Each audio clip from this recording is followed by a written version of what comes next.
Number 5040, verses 21 to 23. And Jehovah was with Joseph, and inclined mercy unto him, and gave him grace in the eyes of the prince of the prison house. And the prince of the prison house gave into Joseph's hand all the bound ones that were in the prison house, and whatsoever they did there, he was the doer. The prince of the prison house saw naught of anything that was in his hand, because Jehovah was with him. And that which he did, Jehovah made it to prosper. And Jehovah was with Joseph signifies that the divine was within, and inclined mercy unto him signifies the divine love in all things, and gave him grace in the eyes of the prince of the prison house signifies relief in consequence. And the prince of the prison house signifies truth governing in a state of temptations, gave into Joseph's hand all the bound ones that were in the prison house, signifies from himself over all falsities, and whatsoever they did there, he was the doer, signifies absolute power. The prince of the prison house saw naught of anything that was in his hand, signifies that he himself governed truth. Because Jehovah was with him, signifies from the divine which was in him. And that which he did, Jehovah made it to prosper, signifies that the divine providence was from himself. Number 5041. And Jehovah was with Joseph. This clearly signifies that the divine was within, that is, in the Lord, who in the supreme sense is represented by Joseph, here the divine in temptations, which are here the subject. For the divine itself is Jehovah, and that he was in him, or within, is signified by Jehovah was with Joseph. In the sense of the letter where Joseph is treated of, it is said with him, but in the internal sense where the Lord is treated of, it is in him. That the divine was in him may be seen by everyone within the church from the fact that he was conceived of Jehovah, for which reason he so frequently calls him his Father. The very being of a man, and hence the inmost of his life, is from the Father. The clothings or exteriors are from the Mother. Therefore the Lord's being, and hence the inmost of his life, was divine, because it was Jehovah himself, and the clothings or exteriors composed the human which he took from the mother by birth. This human was such that it could be tempted, for it was polluted with hereditary evil from the mother. But because the inmost was divine, he was able by his own power to cast out that evil heredity from the mother. This was done successively by means of temptations, and finally by the last temptation, that of the cross, when he fully glorified his humanity, that is, made it divine. From this may be seen what is meant by the statement that the divine was in him. Number 5042. And inclined mercy unto him. This signifies the divine love in all things, as is evident from the signification of mercy as being in the supreme sense the divine love. In the supreme sense, the divine being itself is love utterly incomprehensible to man, and from this love through truth all things come forth and subsist, both those which have life and those which have not. This divine love flowed from the very being through the inmost of life in the Lord into everything he did from the human assumed from the mother, and directed it to ends, and these ends to the ultimate end, that mankind might be saved. And because the Lord from the divine itself in him saw the nature of his human, that by heredity it was an evil, therefore it is said that Jehovah inclined mercy unto him. By this in the supreme sense is meant the divine love in all things. For the divine mercy is nothing but the divine love towards those who are immersed in miseries, that is, towards those who are in temptations. For these are in miseries, and are chiefly meant in the word by the miserable. Number 5043. And gave him grace in the eyes of the prince of the prison house. This signifies relief in consequence, as is evident from the signification of giving grace, namely relief, for to give grace in temptations is to comfort and relieve with hope, and from the signification of a prince, namely primary truth, see the following paragraph, and from the signification of a prison house, namely the vastation of falsity, and consequently temptation. Number 5044. And the prince of the prison house gave. This signifies truth governing in a state of temptations, as is evident from the signification of a prince as being primary truth, thus the governing truth, of which presently, and from the signification of a prison house as being the vastation of falsity, and consequently temptation. What is meant by truth governing in a state of temptations must first be told. With all who are in temptations, there flows in truth from the Lord, which rules and governs their thoughts and raises them up whenever they fall into doubts and even into despair. This governing truth is all such truth as they have learned from the Word or from doctrine, and have confirmed in themselves. Other truths also are indeed at such times called to mind, but they do not govern the interiors of their minds. Sometimes the governing truth is not presented clearly to the understanding, but lies hidden in obscurity, yet it governs.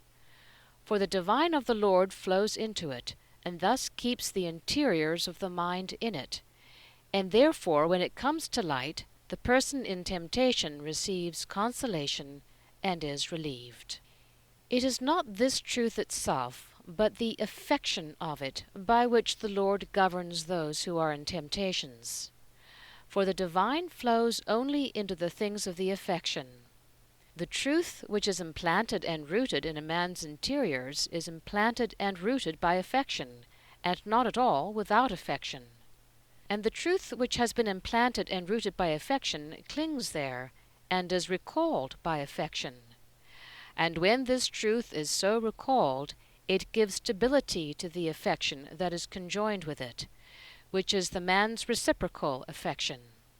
As this is the case with the man in temptations, no one is admitted into spiritual temptation until he reaches adult age, and has thus assimilated some truth by which he can be governed. Otherwise he succumbs, and then his latter state is worse than the first. From this may be seen what is meant by truth governing in a state of temptations, which is signified by the prince of the prison house. A prince denotes a primary truth, because a king in the internal sense signifies truth itself. Hence princes, being the sons of a king, signify the primary things of that truth. That princes have this signification may be seen in other numbers. But as this was not there proved from other passages in the Word, some may be cited here. In Isaiah, "Unto us a child is born, unto us a son is given, and the principality shall be upon his shoulder, the Prince of Peace. Of the increase of his principality and peace there shall be no end." This is said of the Lord. The principality upon the shoulder is all divine truth in the heavens from him. For the heavens are distinguished into principalities according to truths from good, whence also the angels are called principalities. Peace is a state of blessedness in the heavens, affecting good and truth from the inmost degrees. Hence the Lord is called the Prince of Peace. And it is said that of the multiplying of his principality and peace there shall be no end. Again in the same prophet, "The princes of Zoan are foolish, the wise, the counselors of Pharaoh. How say ye unto Pharaoh, I am the son of the wise, the son of the kings of antiquity? The princes of Zoan are become fools, the princes of Noph are deceived, and they have seduced Egypt, the cornerstone of the tribes. This treats of Egypt, which signifies the Church's external knowledge, thus natural truth, which is the ultimate of order. Wherefore also Egypt is here called the cornerstone of the tribes, for the tribes are all things of truth in one complex. But in this passage Egypt is the external knowledge which perverts the truths of the Church, thus truths in the ultimate of order falsified, which are the princes of Zoan and the princes of Noph. He calls himself the son of the kings of antiquity, because external knowledges in Egypt were derived from the truths of the ancient Church. The truths themselves are signified by kings, as was shown above, and the truths of the ancient Church are signified by the kings of antiquity. Again, Asher thinketh not right, and his heart doth not meditate right. For his heart is to destroy and to cut off nations not a few. For he saith, Are not my princes kings? Asher denotes reasoning about truths divine, from which come falsities, thus perverse reasoning. The truths thus falsified, or falsities, which are deduced by reasoning, and which appear as the veriest truths, are signified by his saying, Are not my princes kings? That Asher is reasoning, and that his princes who are kings are primary falsities which are believed to be the veriest truths, cannot be seen and thence believed so long as the mind is kept in the historic sense of the letter, and still less if it denies that there is anything more holy and universal in the divine word than what appears in the letter. Yet, in the internal sense, Asher means, in the word, nothing but reason and reasoning, and kings truths themselves, and princes the primary things of truth. Nothing is known in heaven of Asher, and the angels also reject the idea of a king and a prince. And when they perceive it in man, they transfer it to the Lord, and perceive what proceeds from the Lord and is the Lord's in heaven, namely, the divine truth from his divine good. Again, Asher shall fall by the sword, not of a man, and the sword not of a man shall devour him. His rock shall also pass away by reason of dread, but his princes shall be dismayed by the ensign. This also is said of Egypt, which is the external knowledge of the Church perverted. Reasoning from external knowledges about divine truths, from which come perversion and falsification, is Asher. These truths perverted and falsified are the princes. The sword with which Asher shall fall is falsity battling with and vastating truth. Again, the strength of Pharaoh shall become to you a shame, and the trust in the shadow of Egypt a reproach, when his princes shall be in Zoan. The princes in Zoan denote truths falsified, thus falsities, as above. Again, the pelican and the bittern shall possess it, and the owl and the raven shall dwell therein. He shall stretch over it the line of emptiness and the plummet of wasteness. The nobles thereof are not there, they shall call a kingdom, and all her princes shall be nothing. The pelican, the bittern, the owl, and the raven denote the different kinds of falsity which come into existence when the divine truths that are in the Word become of no account. The desolation and vastation of truth are signified by the line of emptiness and the plummet of wasteness, and the falsities, which are held as primary truths, are signified by princes. Again, I will render profane the princes of holiness, and I will give Jacob for a curse and Israel for reproaches. To profane the princes of holiness denotes to profane holy truths. The extirpation of the truth of the external and internal church is signified by giving Jacob for a curse and Israel for reproaches. That Jacob is the external church and Israel the internal may be seen above. In Jeremiah, There shall enter in by the gates of this city kings and princes sitting upon the throne of David, riding in chariot and on horses, they and their princes. One who here understands the word in the historic sense cannot know that the words store within them anything more deep and holy than that kings and princes would enter in by the gates of the city in chariot and on horses. And he gathers that the duration of the kingdom is here referred to. But he who knows what a city, kings, princes, the throne of David, and riding in a chariot and on horses signify in the internal sense, sees here things more deep and holy. For the city or Jerusalem signifies the spiritual kingdom of the Lord.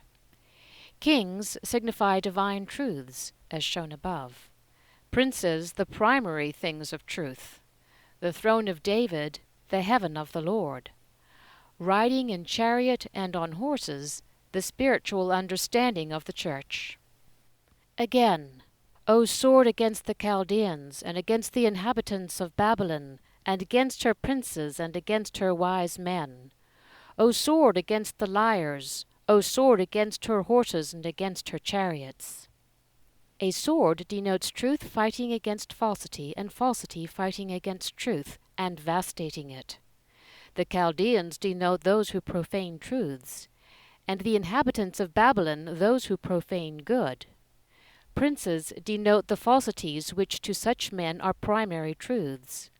Horses, the intellectual of the church, and chariots, its doctrine, the vastation of which is signified by a sword against the horses and against the chariots. Again, how doth the Lord in his anger cloud over the daughter of Zion? The Lord hath swallowed up, he hath not spared all the inhabitants of Jacob. He hath destroyed in his wrath the strongholds of the daughter of Judah. He hath cast them forth to the earth. He hath profaned the kingdom and the princes thereof.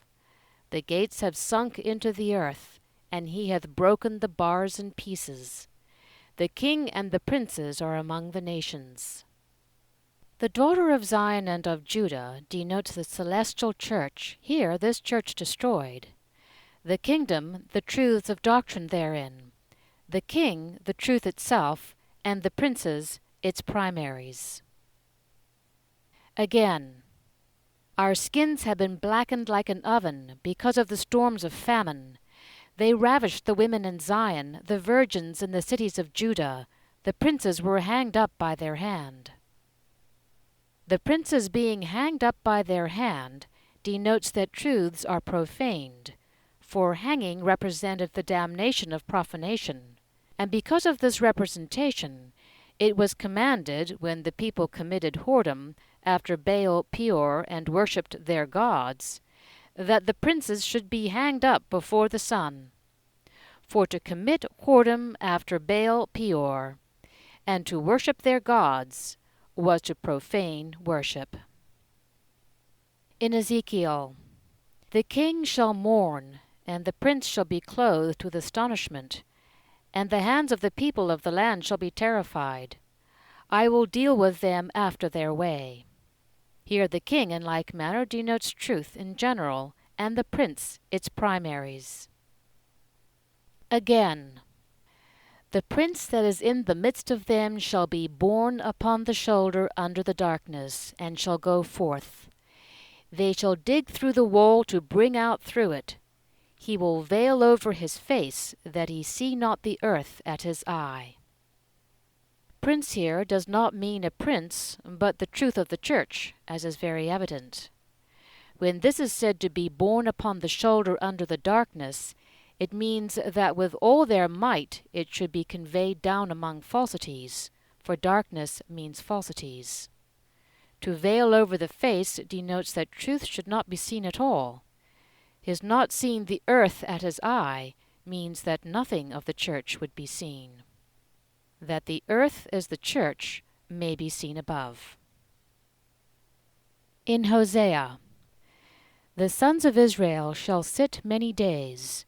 There is no king, and no prince, and no sacrifice, and no pillar, and no ephod, and no teraphim. And in David, the king's daughter is all glorious within, and her garment is of inweavings of gold. In needlework shall she be brought to the king. Instead of thy fathers shall be thy sons. Thou shalt set them for princes in the whole earth. The king's daughter is the Lord's spiritual kingdom, which is called his spiritual kingdom from the Lord's divine truth, here described by her garment of inweavings of gold and of needlework. Sons are the truths of that kingdom which are from the Lord's divine, which must be princes, that is, primary truths. The prince who, together with his possessions in the New Jerusalem and in the New Earth, is described in Ezekiel, signifies in general the truth which is from the Lord's divine. For the New Jerusalem, the New Temple, and the New Earth there mean the Lord's kingdom in heaven and on earth, which is described by representatives such as are found in other parts of the Word. Number 5045. Gave into Joseph's hand all the bound ones that were in the prison house.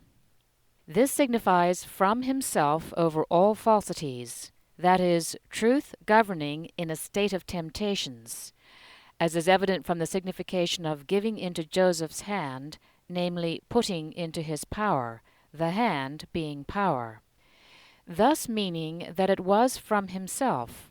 For what is effected from his power is effected from himself. Joseph meaning in the internal sense the Lord, as often shown above. And from the signification of the bound ones in the prison house, namely falsities. Thus the prince of the prison, giving into Joseph's hand all the bound ones that were in the prison house, signifies truth from himself governing in a state of temptations over all falsities. That is, that the truth by which he governed falsities in a state of temptations was from himself. Here and in what follows to the end of this chapter, the subject treated of in the internal sense is the Lord, how he from his own power in a state of temptations governed, that is, overcame the hells, which were in evils and falsities and were continually pouring them into mankind. That the Lord by his own power overcame and subjugated the hells, and thus glorified or made divine the human in himself, may be seen above. This is evident from many passages in the Word, as from this in John. I lay down my life, that I may take it again. No man taketh it from me, but I lay it down of myself. I have power to lay it down, and I have power to take it again. That the passion of the cross was the last of the temptations, and that by it the Lord fully glorified the human in himself, that is, made it divine, is also plain from many passages in the Word. See Numbers, for example. Number 5046. And whatsoever they did there, he was the doer. This signifies absolute power, as may be seen without explanation, for the words imply that all things were from himself, thus that he had the absolute power of doing and of leaving undone. Number 5047. The prince of the prison house saw naught of anything that was in his hand. This signifies that he himself governed truth, as is evident from the signification of the prince of the prison house, namely, truth governing in a state of temptations, and from the signification of not seeing anything that was in his hand, as being that he acted from himself, thus from absolute power. Number 5048. Because Jehovah was with him. This signifies from the divine which was in him, as is evident from what was said above. Number 5049. And that which he did, Jehovah made it to prosper. This signifies that the divine providence was from himself, as is evident from the signification of making to prosper, namely, providence. That it is divine is meant by Jehovah, and that it was from himself by that which he did. Making to prosper in the supreme sense is providence, because all prosperity in the ultimates of nature originates from the divine providence of the Lord. That this is so, and that the same is true of what men call fortune, will of the Lord's divine mercy be proved elsewhere from experiences in the spiritual world. Continuation concerning the correspondence with the grand man. Here concerning the correspondence therewith of the loins and of the organs of generation. Number 5050. At the end of the preceding chapter it was shown from experience who in the grand man or heaven belong to the province of the hands, of the arms, and of the feet. And it will now be shown what are the communities in heaven or the grand man to which the loins correspond, and also the organs adhering to the loins, which are called the organs of generation. In general be it known that the loins and the organs adhering to them correspond to genuine marriage love, and consequently to the communities of those who are in this love. They who are in these communities are more celestial than others, and more than others live in the delight of peace. Number 5051. In a quiet dream, I saw some trees planted in a wooden receptacle, of which one was tall, another lower, and two were small. The lower tree delighted me greatly, and all the while a delightful sense of repose, such as I cannot express, affected my mind. On awaking from sleep I conversed with those who induced the dream. They were angelic spirits, and they told me what was signified by what I had seen. That it was marriage love, the tall tree signifying the husband, the lower tree the wife, and the two small ones the children. They told me further that the delightful sense of repose which affected my mind indicated the delightful peace of those in the other life who have lived in genuine marriage love. They added that such are those who belong to the province of the thighs next above the knees, and that those who are in a still more pleasant state belong to the province of the loins. It was also shown that this province communicates through the feet with the soles and the heels. That this is so is plain from that great nerve in the thigh which sends forth its branches not only through the loins to the organs of generation, which are the organs of marriage love, but also through the feet to the soles and the heels. It was also then disclosed what is meant in the word by the hollow and the nerve of Jacob's thigh which was displaced when he wrestled with the angel. I afterwards saw a great dog, like the Cerberus of the ancient writers, with a frightful open mouth, and I was told that such a dog signifies a guard to prevent man's passing from heavenly marriage love to the love of adultery, which is infernal. For heavenly marriage love exists when a man together with his wife, whom he loves most tenderly, and with his children, lives content in the Lord. This gives him in the world inward pleasantness, and in the other life heavenly joy. But when he passes from this love to the opposite, and finds in this a delight that seems to him heavenly, although it is infernal, then such a dog is set as a guard lest there should be any communication between these opposite delights. Number 5052. The Lord instills marriage love through the inmost heaven, the angels of which are in peace beyond all others. Peace in the heavens may be compared to springtime in the world, which renders all things joyous, for in its origin peace is essentially celestial. The angels of the inmost heaven are the wisest of all, and their innocence gives them an infantile appearance, for they love infants much more than do their fathers and mothers. They are present with infants in the womb, and through them the Lord cares for the nutrition and development of the infants therein. Thus they have charge over those who are with child. Number 5053. There are heavenly communities to which correspond each and all of the members and organs of generation in both sexes. These communities are distinct from others, just as this province in man is quite distinct and separate from the rest.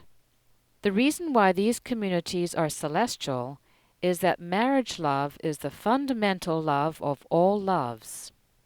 It also excels the rest in use, and consequently in delight.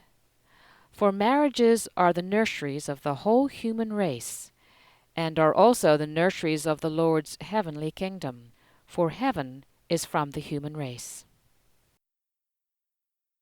Number 5054.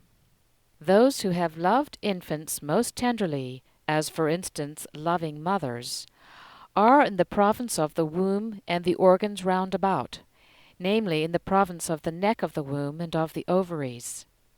Their life is most sweet and delightful, and they are in heavenly joy beyond all others. Number 5055. But the nature and quality of those heavenly communities which pertain to the several organs of generation I have not learnt, for they are too interior to be comprehended by any one in a lower sphere. They bear relation to the hidden uses of these organs, which are providentially recondite, lest these things in themselves most heavenly should suffer injury from the filthy thoughts of lasciviousness, whoredom, and adultery, excited in very many persons by the mere mention of these organs. For this reason I may relate some of the more recondite things that I have seen. Number 5056. A certain spirit from another earth was with me, of which spirits from other earths I shall by the Lord's divine mercy speak elsewhere. And he anxiously begged me to intercede for him, that he might come into heaven. He said that he was not aware of having done any evil, except that he had rebuked the inhabitants of his earth. For there are spirits who admonish and chastise those who do not live rightly, and these also will be described when I speak of the inhabitants of other earths. He added that after admonition he instructed them. He then talked, as it were, in a broken voice, by which he was able to move one to pity. But I could only reply that I could give him no help, and that admonition into heaven is of the Lord alone, but that if worthy he might hope. He was then sent back among virtuous spirits from his own earth. But these said that he could not remain in their company, because he was not as they were. Yet because with intense longing he begged to be admitted into heaven, he was sent into a community of virtuous spirits from this earth. But these also said that he could not remain with them. In the light of heaven he was of a black color, but he himself said that he was not black, but of a murrine color. I was told that such are those in the beginning who are afterwards received among those who constitute the province of the seminal vesicles. For in these vesicles is collected the semen combined with its proper serum, and thereby rendered fit, after it has been emitted, to be resolved in the neck of the womb, and thus to be serviceable for conception. And there is in such a substance an endeavour, and as it were a longing, to perform a use, thus to put off the serum with which it is surrounded. Something similar showed itself in this spirit. He came again to me, but in vile clothing, and said that he was burning to come into heaven, and that he now perceived that he was fit for it. I was allowed to tell him that perhaps this was an indication that he would soon be received. He was then told by angels to cast off his garment, and in his longing he cast it off with all imaginable speed. This represented the ardor of the desires of those who are in the province to which the seminal vesicles correspond. Number 5057. I saw a large mortar, and standing by it a man with an iron instrument, who was under the illusion that he was pounding men in that vessel, torturing them direfully. This he did with great delight, which was communicated to me, that I might know its nature and intensity in men of this kind. It was an infernal delight. I was told by angels that such was the ruling delight of the posterity of Jacob, and that they enjoyed nothing more than to treat the nations with cruelty, to expose them when slain to be devoured by wild beasts and birds, to cut them alive with saws and axes, to make them pass through the brick kiln, and to dash little children together and cast them away. Such things were never commanded, nor even permitted, except to those the nerve of whose thigh was displaced. Such spirits dwell under the right heel, where are adulterers, who are also cruel.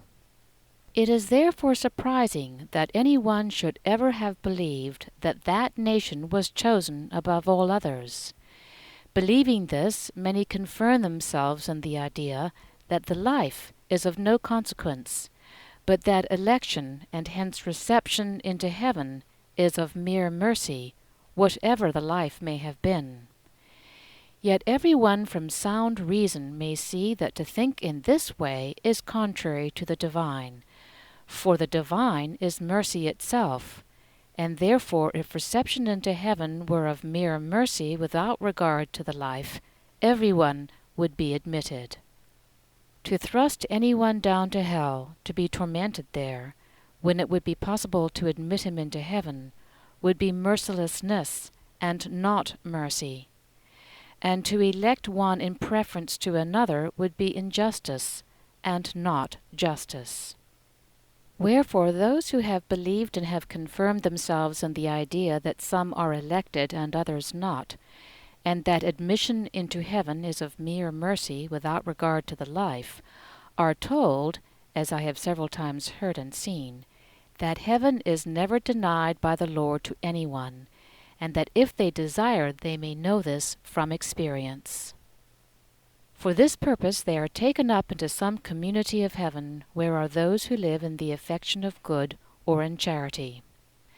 But being evil, as soon as they arrive there, they begin to suffer anguish and inward torment, because their life is contrary. And when the heavenly light appears, they look like devils, almost devoid of human form, some with the face sunk in, some like rows of teeth, and some like monsters of various kinds.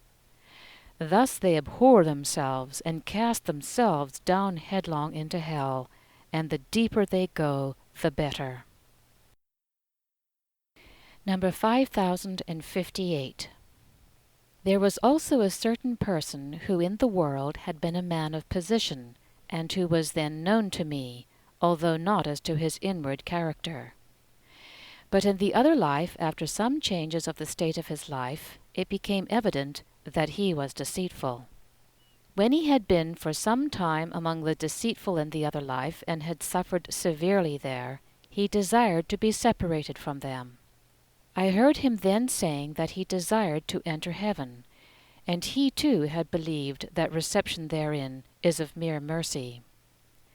But he was told that if he got there, he could not stay there, and that he would be tormented like those in the world who are in the death agony. Nevertheless, he insisted, and was therefore admitted into a community consisting of the simple good, who are in front above the head. But as soon as he arrived, he began to act craftily and deceitfully, according to his life. The result was that within an hour the simple good in that community began to lament, saying that he took away from them their perception of good and truth, and consequently their delight, thus destroying their state. Then some light from the interior heaven was admitted, in which he appeared as a devil, with the upper part of his nose horribly furrowed with an unsightly wound. He also began to suffer inward torture, and when he felt this, he cast himself down into hell. From this it is plain that it is not election and reception for mercy, but life, that makes heaven. Nevertheless, all things of the life of good and of the faith of truth are mercifully given to those who receive mercy in the world. And these are received into heaven from mercy, and are those who are called the elect. Number 5059. When those have approached me who have lived in what is contrary to marriage love, that is, in adultery, they always gave me pain in the loins, more or less severe according to the life of adulteries which they had lived. This influx also showed that the loins correspond to marriage love. The hell of these is under the hinder part of the loins, beneath the buttocks, where they dwell in filth and excrement. And these things are delightful to them because in the spiritual world they correspond to these pleasures. But more will be said about these spirits when of the Lord's divine mercy I come to speak of the hells in general and in particular. Number 5060. Who they are that correspond to the testicles was in like manner evident to me from those who are in what is contrary to marriage love, and who cause pain in the testicles. For when communities operate, they act upon those parts and members of the body to which they correspond. Heavenly communities by a gentle, sweet, delightful influx, and infernal ones who are in what is contrary, by a severe and painful influx. But their influx is perceived by those only whose interior degrees have been opened, and who are therefore in sensible communication with the spiritual world. They who are in what is contrary to marriage love, and who inflict pain on the testicles, are those who ensnare by love, friendship, and kind offices. When such spirits approached me, they desired to speak with me in private, being exceedingly fearful lest any one should be present, for this had been their character in the life of the body, and having been such then, they are such in the other life also, because every one's life remains with him. There arose from the region about Gehenna something aerial and vague. It was a company of such spirits, but though there were many in it, it afterwards appeared to me as only one spirit hampered with bandages, which, however, he seemed to himself to remove, whereby was signified that they desired to remove obstacles.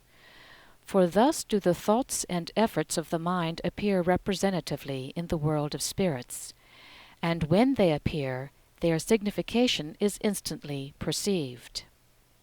Afterwards it seemed as if there came forth from his body a little snow-white spirit, who drew near to me, by which was represented their thought and intention, that they desired to assume a state of innocence, so that no one might suspect their real character. When he came to me, he stooped towards the loins, and seemed to wind himself as it were about them, whereby was represented that they desired to exhibit themselves in chaste marriage love. Afterwards he seemed to wind himself about the feet in spiral coils, whereby was represented that they desired to insinuate themselves by things of a delightful nature. At last that little spirit became almost invisible, by which was represented that they desired to lie wholly concealed.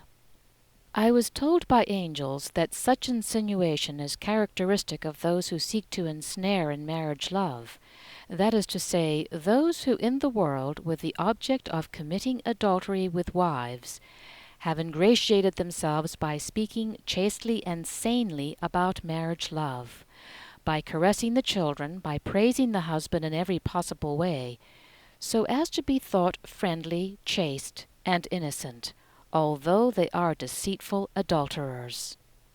Their character was also shown me, for after these things that little snow-white spirit became visible, and appeared dusky and very black, and also very deformed. And he was cast out into his hell, which was deep under the middle part of the loins. There such men dwell in the foulest excrements, and they are also among the robbers there who bear relation to the general involuntary sense. I afterwards conversed with such spirits, and they were surprised that anyone should make adultery a matter of conscience, that is, that from conscience he would not lie with another's wife when allowed. And when I spoke with them about conscience, they denied that anyone has a conscience. I was told that such spirits are for the most part from Christendom, and seldom from other parts of the world. Number 5061. By way of corollary, I may add this remarkable incident. There were some spirits who had long lain concealed, shut up in a peculiar hell, from which they could not break out. I sometimes wondered who they were. One evening they were let out, and then I heard from them a somewhat tumultuous murmur, which continued for a long time. And when the opportunity was given, I heard them speaking against me, and perceived that they desired and were endeavoring to come up and destroy me. I asked the angels the reason of this, and they said that during their lifetime these persons had hated me, although I had never harmed them. And I was instructed that when such spirits merely perceive the sphere of the hated person, they breathe forth his destruction. But they were sent back into their own hell. This shows that those who have hated each other in the world meet in the other life, and attempt many evils against each other, as I have often been allowed to learn from other examples. For hatred is opposite to love and charity, and is an aversion, and as it were a spiritual antipathy. And therefore the moment that such spirits perceive in the other life the sphere of the person whom they have hated, they become as it were furious. It is plain from this what is involved in the Lord's words in Matthew chapter 5, verses 22 to 26. Number 5062. A continuation concerning correspondence with the Grand Man will be found at the end of the following chapter. Chapter the 40th. Number 5063. In the preface to the preceding chapter, an explanation was given of what the Lord said concerning the judgment upon the good and the evil in Matthew chapter 25, verses 34 to 36. Then follow these words. Then shall the righteous answer him, saying, Lord, when saw we thee hungry and fed thee, or thirsty and gave thee drink? When saw we thee a stranger and took thee in, or naked and clothed thee? When saw we thee sick or in prison and visited thee? But the king shall say to them, Verily I say to you, in so far as ye did it to one of the least of these my brethren, ye did it to me. Then shall he say also unto them on the left hand, Depart from me, ye cursed, into the eternal fire, prepared for the devil and his angels. For I was hungry, and ye gave me not to eat. I was thirsty, and ye gave me not to drink. I was a stranger, and ye took me not in, naked, and ye clothed me not, sick and in prison, and ye visited me not. Then shall they also answer him, saying, Lord, when saw we thee hungry, or thirsty, or a stranger, or naked, or sick, or in prison, and did not minister unto thee? Then shall he answer them, saying, Verily I say to you, in so far as ye did it not to one of these least, ye did it not to me. And these shall go away into eternal punishment, but the righteous into life eternal. Number 5064. In the prefatory remarks to the preceding chapter, it was explained what is signified in the internal sense by giving meat to the hungry and drink to the thirsty, by taking in the stranger, clothing the naked, and visiting the sick and him that is in prison. That it is the essence of charity which is involved and is thus described. The hungry, the thirsty, and the stranger signify the affection of good and truth, and the naked, the sick, and those who are in prison signify self-acknowledgement. Number 5065. As the same things are thrice repeated in what has already been quoted and explained, it is unnecessary to show in detail or word by word what these expressions signify in the internal sense. Here I will merely state what is signified by the answer made both by those on the right hand and by those on the left. That they had not seen him hungry, thirsty, a stranger, naked, sick, and in prison, and afterwards what is signified by the king, and also by the righteous and eternal life, and by the cursed and eternal fire. Number 5066. The answer made by those on the right hand, Lord, when saw we thee hungry and fed thee, or thirsty and gave thee drink? When saw we thee a stranger and took thee in, or naked and clothed thee? When saw we thee sick or in prison and came unto thee? Signifies that if they had seen the Lord himself, every one of them would have performed these services, yet not from love to him, but from fear, because he was to be the judge of the universe, thus not for his sake, but for the sake of themselves. Thus not from within or from the heart, but from without and an act only. This is as when one sees a king whose favor he desires to gain in order that he may become great or rich, and therefore bears himself submissively towards him. The case is similar with those who are in wholly external worship, in which they, as it were, see the Lord and submit themselves to him, believing that in this way they will receive eternal life. And yet they have no charity, and do no good to anyone except for their own sake, and thus only do good to themselves. They are like persons who in outward form pay court to their king with much respect, and yet deride his commands because at heart they despise him.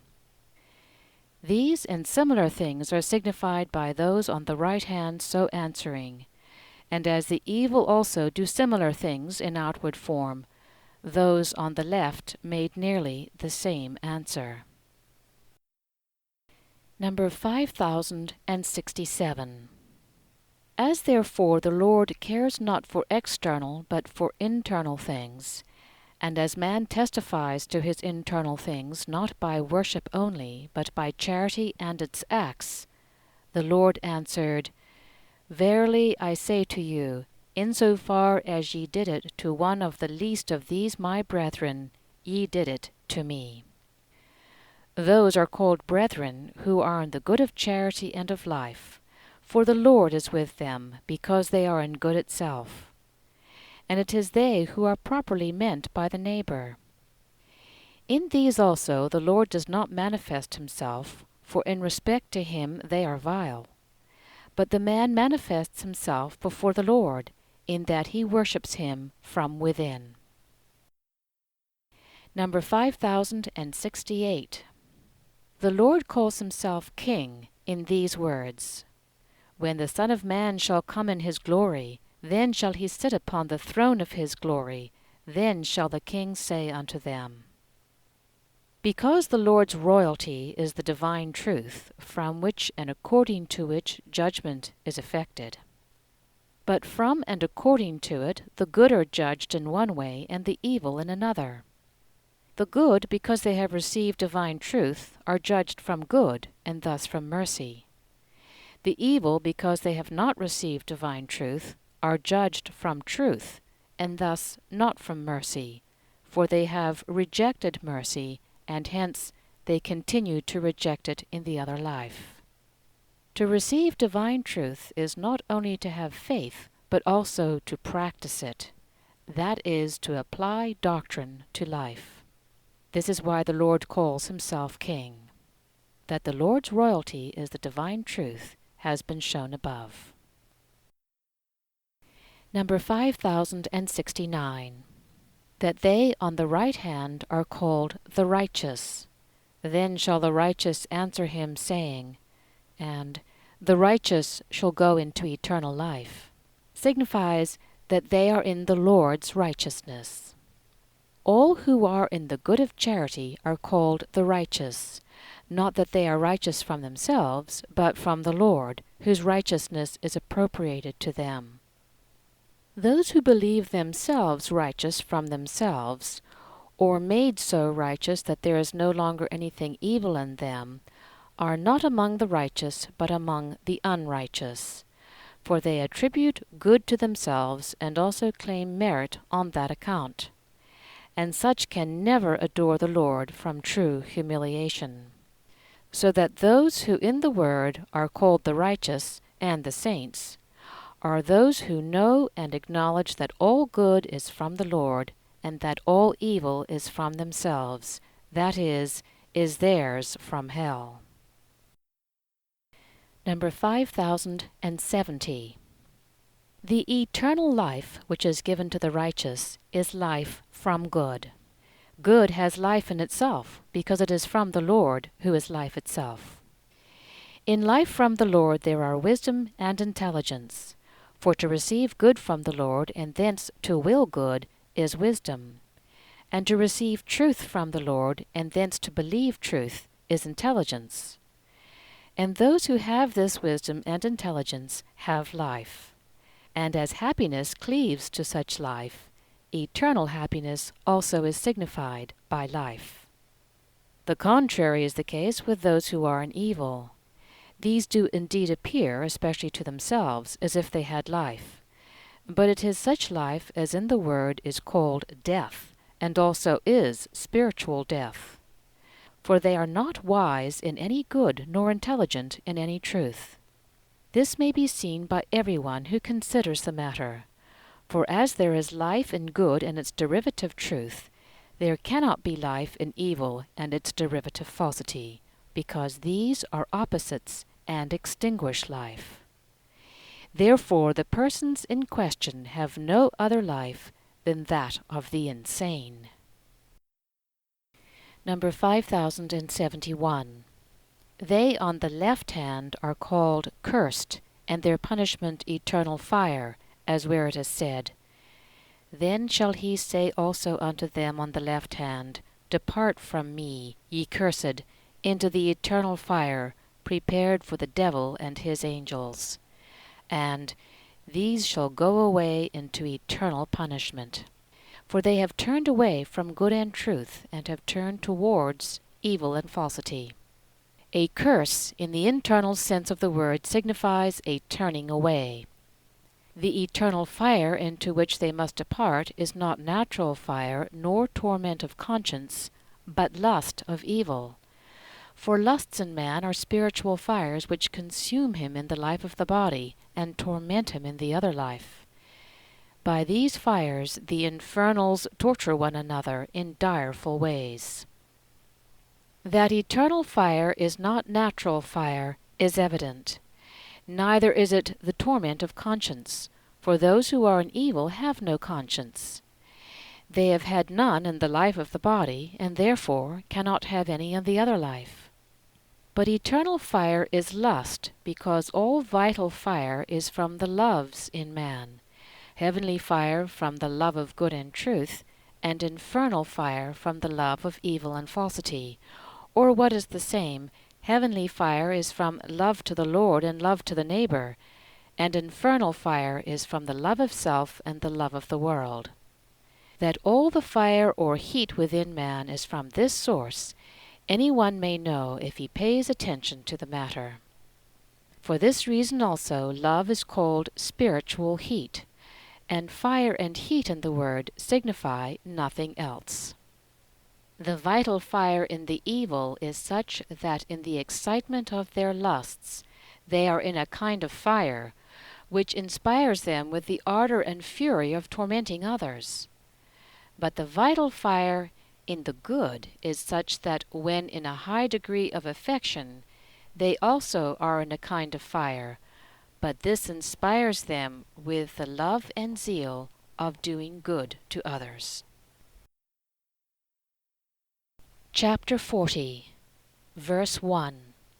And it came to pass after these words that they sinned, the butler of the king of Egypt and the baker, against their lord the king of Egypt.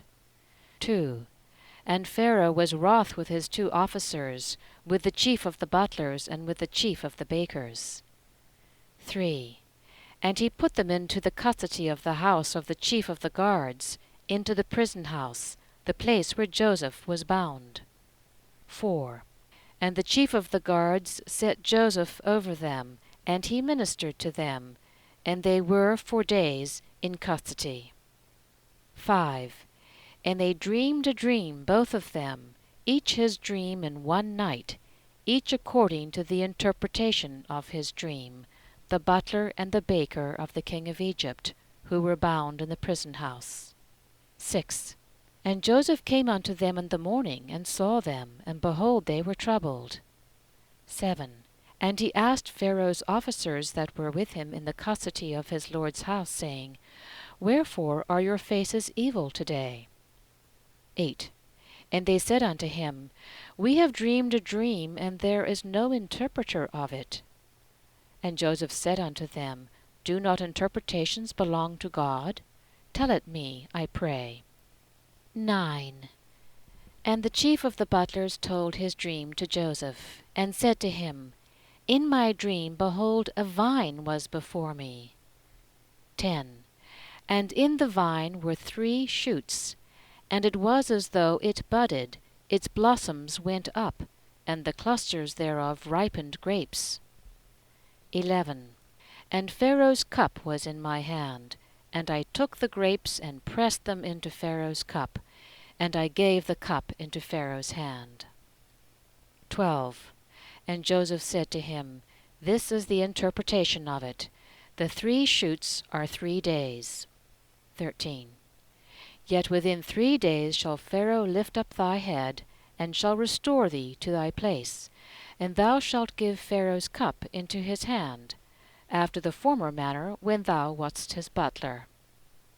14.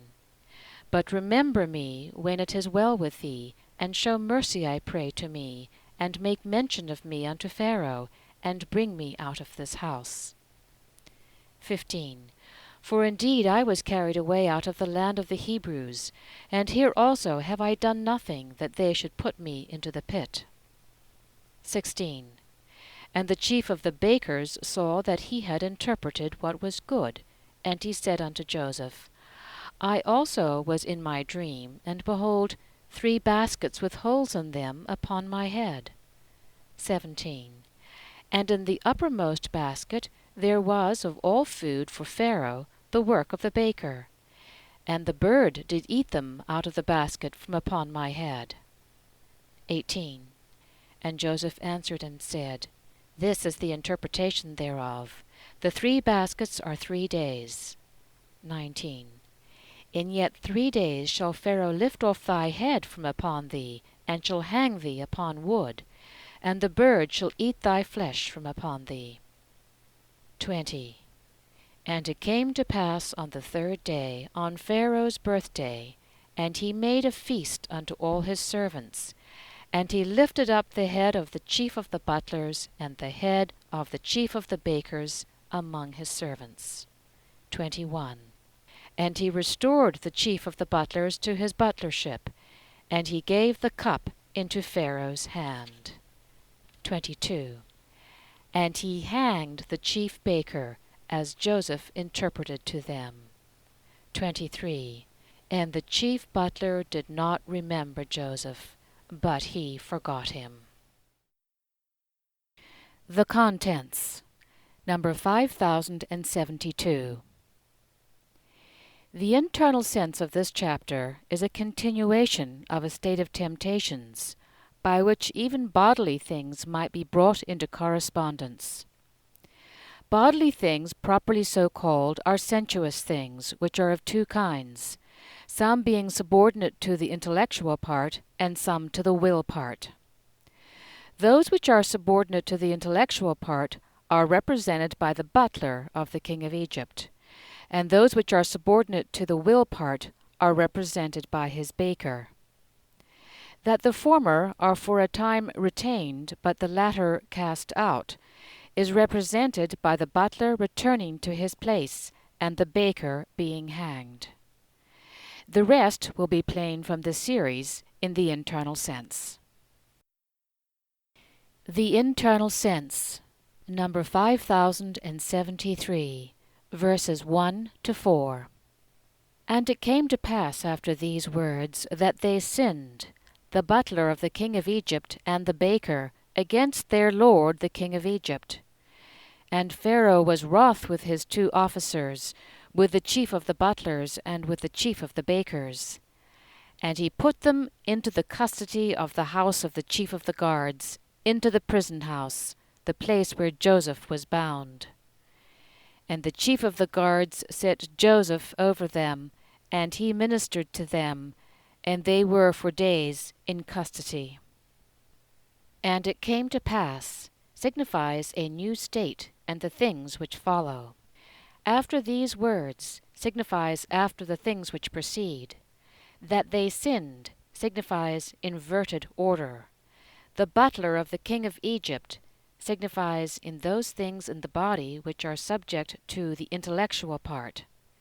And the baker signifies in those things in the body which are subject to the will part. Against their lord the king of Egypt signifies that they were contrary to the new state of the natural man. And Pharaoh was wroth signifies that the new natural man averted itself. With his 2 officers signifies from the sensuous things of the body of both kinds. With the chief of the butlers and with the chief of the bakers signifies in general from the sensuous things subordinate to the intellectual part and to the will part. And he put them into the custody, signifies rejection, of the house of the chief of the guards, signifies by those things which are of primary importance for interpretation. Into the prison house signifies among falsities. The place where Joseph was bound signifies the state of the celestial of the natural now as to these things. And the chief of the guards set Joseph over them, signifies that the celestial of the natural taught them from things of primary importance for interpretation. And he ministered to them, signifies that he instructed them. And they were for days in custody, signifies that they were long in a state of rejection. Number 5074. And it came to pass.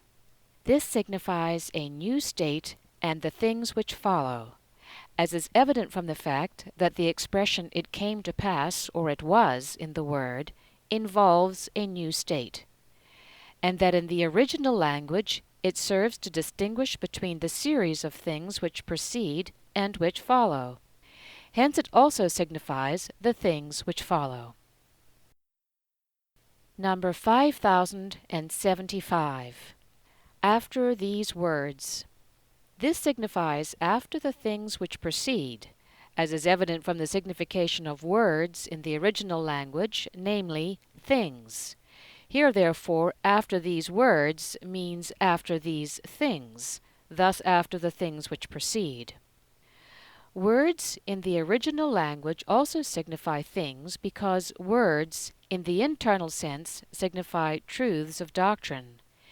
And therefore all divine truth in general is called the Word, and the Lord himself, from whom comes all divine truth, is in the supreme sense the Word. And because nothing that exists in the universe is anything, that is, a real thing, unless it is from divine good by means of divine truth, therefore words in the Hebrew language mean things also. That nothing in the universe is anything, that is, a real thing, unless it is from divine good by means of divine truth, that is, by means of the Word, is plain in John. In the beginning was the Word, and the Word was with God, and God was the Word. All things were made by him, and without him was not anything made that was made.